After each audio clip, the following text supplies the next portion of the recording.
2025년 10월 14일 화요일 스가랴 1장 7절에서부터 21절 말씀, 주권자 하나님이 이루시는 회복이란 제목으로 하나님 말씀 전하겠습니다. 7절에서부터 11절 말씀, 다리오 왕 제2년 11째 달 곧 스바돌 24일에 이또의 손자 베레가의 아들 선지자 스가랴에게 여호와의 말씀이 임하니라.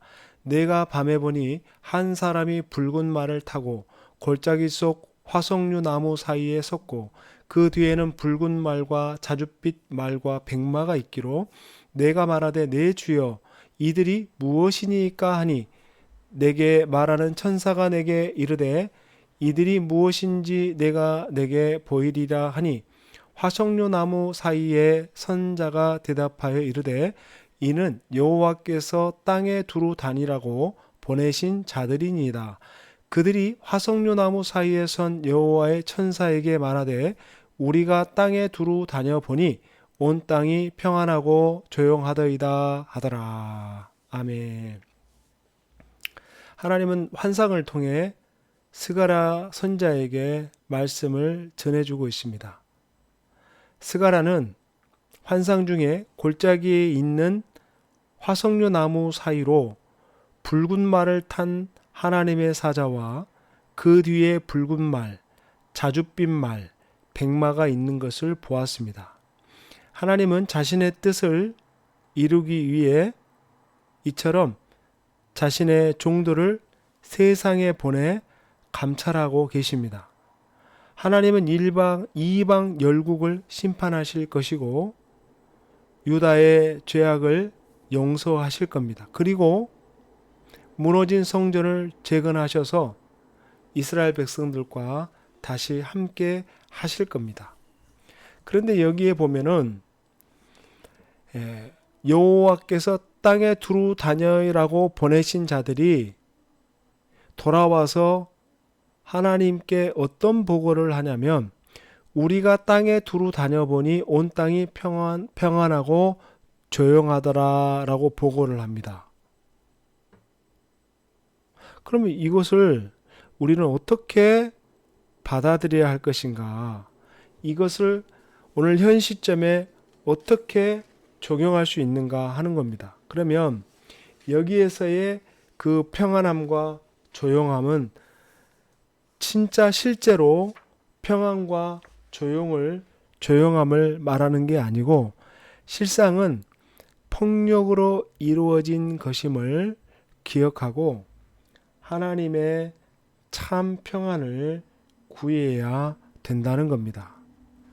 지상을 감찰하고 돌아온 천사들은 여호와께 온 땅이 평안하고 조용하다 이렇게 보고를 했습니다. 그런데 여기서의 평안과 조용함은 하나님의 백성들이 이방 나라에 희생됨으로써 이루어진 잘못된 평화였습니다.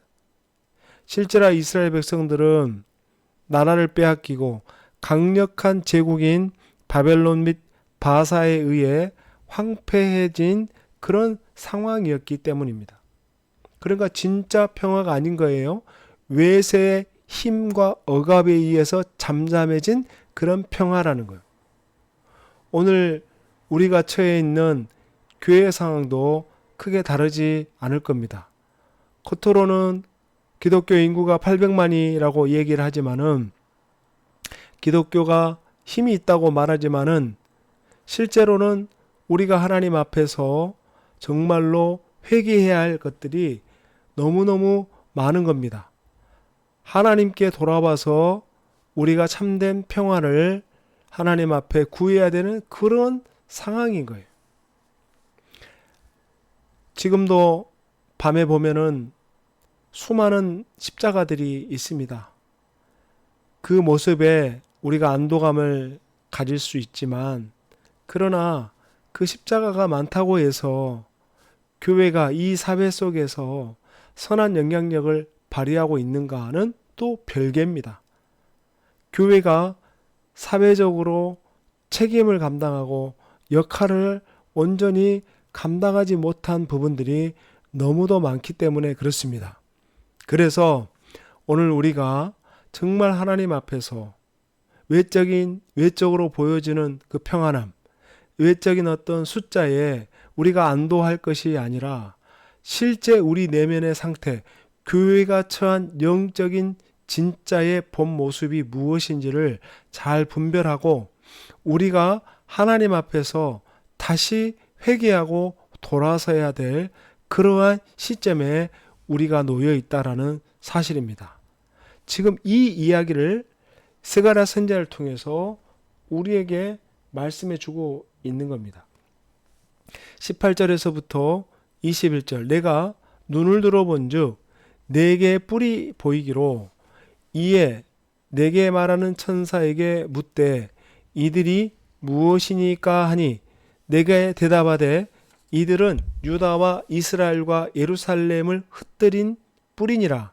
그때 여호와께서 대장장이 4명을 내게 보이시기로 내가 말하되 그들이 무엇하러 왔나이까 하니 대답하여 이르시되 그 뿔들이 유다를 흩뜨려서 사람들이 능히 머리를 들지 못하게 하니 이 대장장이들이 와서 그것들을 두렵게 하고 이전에 뿔들을 들어 유다 땅을 흩뜨린 여러 나라의 뿔들을 떨어뜨리려 하느니라 하시더라. 이 4개의 뿔이 상징하는 것은 이스라엘 백성들을 괴롭히는 주변의 세력들을 의미합니다. 당시 상황을 기준으로 보면은 아수르, 과거의 예국 아수르, 현재 바벨론, 메데, 바사, 헬라, 미래의 적들, 헬라, 이 수많은 주변의 강대국들, 하나님의 백성을 공격하고 괴롭히는 당대 주변 세력들, 이런 세력을 전체 의미한다고 볼 수 있습니다. 그런데 네 대장장이는 하나님의 심판의 도구로서 이스라엘 백성들을 괴롭힌 열강들을 심판하시고 이스라엘 백성들을 보호하시겠다는 하나님의 약속을 보여주고 있는 겁니다.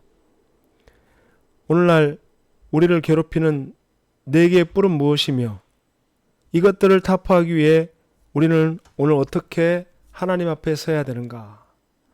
사실 우리의 삶을 돌아보면은 사회의 여러 가지 부정과 부조리, 전쟁의 위협, 재난의 위협, 도덕적 타락, 정치적 부패, 이러한 너무나도 우리 주변에 많은 어려움들이 있습니다.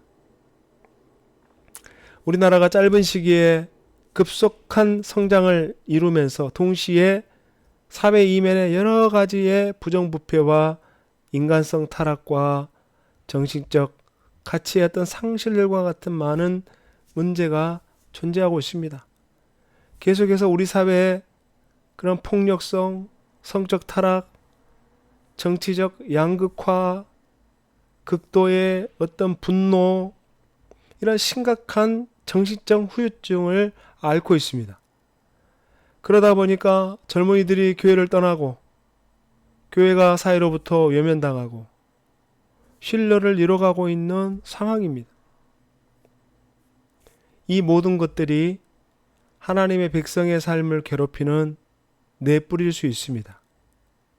그러나 분명한 것은 하나님이 언젠가 그 모든 것들을 타파하신다는 사실입니다.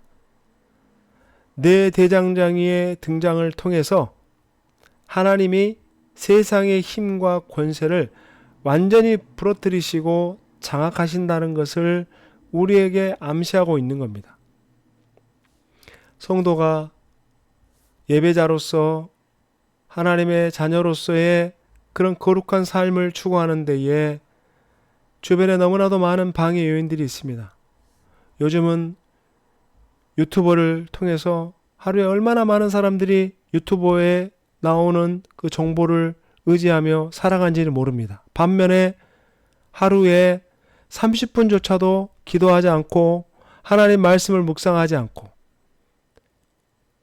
너무나 많은 시간들을 유튜브의 시간을 보내는 반면 영적으로 무장하는 시간은 너무나도 약해져 있는, 그러다 보니까 여러 가지 교회 안에서도 세속적인 사상과 그런 잘못된 탐욕적이고 쾌락적인 그런 문제들이 계속해서 발생하고 있는 것입니다.